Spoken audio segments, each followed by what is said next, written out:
Summary of the Perfect Storm by Sebastian Junger. In 1896, a crew of fishermen found a message in a bottle. The message inside was written by the crew of the Falcon, a fishing boat from Gloucester, Massachusetts, right before it sank in a storm. The writer probably thought that no one would ever find it. A man named Bobby Shatford wakes up next to his girlfriend, Chris Cotter, in a room above the Crow's Nest Bar in Gloucester in September 1991. A swordfishing boat called the Andrea Gail is taking him on a month-long trip to the Grand Banks in the North Atlantic in a few hours. Bob has only been home for a week, and he's still drunk this morning. Bobby and other fishermen like to party and drink a lot when they are in port for short amounts of time. People who fish from sword boats are sometimes called the high rollers of the fishing world because they can make a lot of money, but some of them have more practical goals. Bobby recently started fishing on the Andrea Gail to help pay off his child support bill. He wants to get married to Chris soon. Bob Brown owns the Andrea Gail, and Billy Tyne is in charge of it. Bugsy Moran, David Sullivan, Sully, Dale Murphy, Murph, and Alfred Pierre will also be on the boat for this trip. Adam Randall, a fisherman, quits his job at the last minute because he has a bad feeling about it. After a day of drinking, and saying sad goodbyes, the guys get on the Andrea Gail for a trip they hope will make them a lot of money.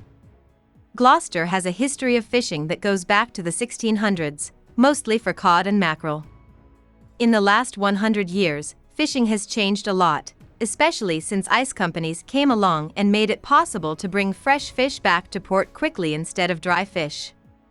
The market for fresh fish also pushes boats to go on trips that are faster, risky, and with more people on board.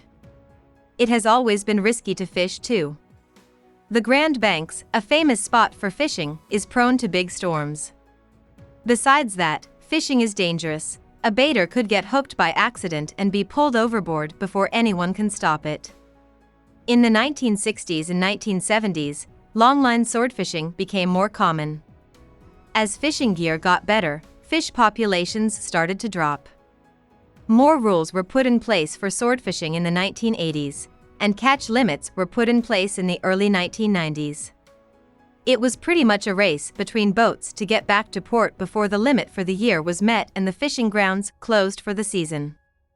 Since the first part of the Andrea Gail's trip doesn't produce any fish, Billy Tyne thinks that they should try fishing off the Flemish Cap, which is east of Newfoundland and far from the rest of the fleet. By the middle of October, Billy finally starts to have better luck. By October 24th, he has caught about 40,000 pounds of fish and is on his way back to port. On the other hand, he picks to go around the back of the Grand Banks instead of the more common route between Nova Scotia and Sable Island. At the same time, the Satori, which is owned by Ray Leonard and has Karen Stimpson and Sue Bylander as crew, sets sail. Around this time, the National Weather Service starts to keep an eye on a group of storms that are about to meet. A hurricane from Bermuda, a cold front from Canada, and a nor'easter from the Great Lakes are all set to hit right over the Grand Banks. Billy Tyne's last message to anyone on October 28th is, "She's comin' on, boys, and she's comin' on strong." The next night, no one can reach the Andrea Gail. The Andrea Gail could have been hurt by a number of things.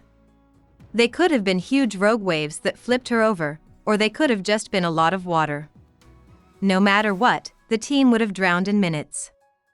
The nor'easter was stuck between Hurricane Grace and the Canadian high-pressure system on October 30th.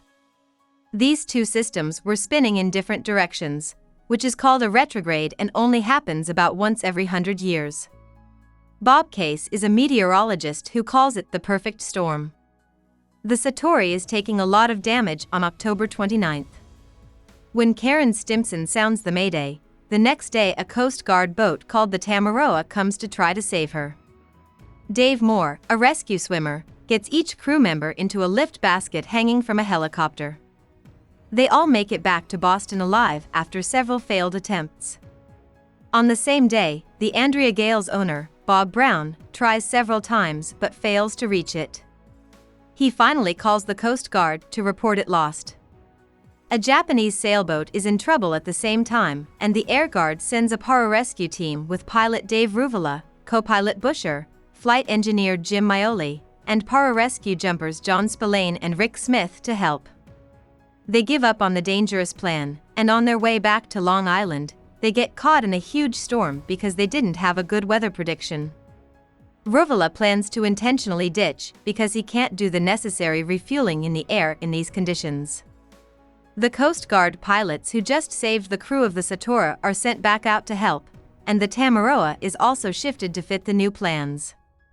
At 9:30 p.m., the group ditches in total darkness.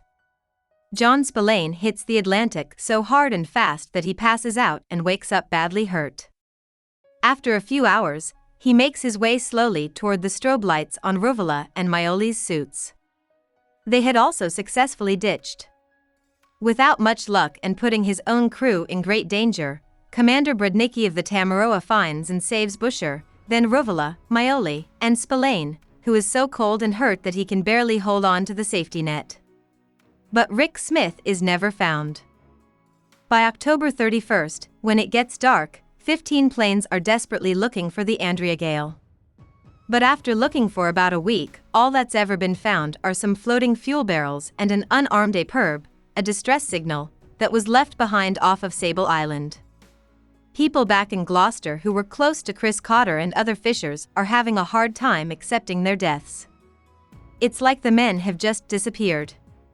Adam Randall quit his job on the Andrea Gail that spring and then got a job on the Terry Lay, a tuna longliner. The Terry Lay suddenly and mysteriously sinks off the coast of Charleston, South Carolina. About the author.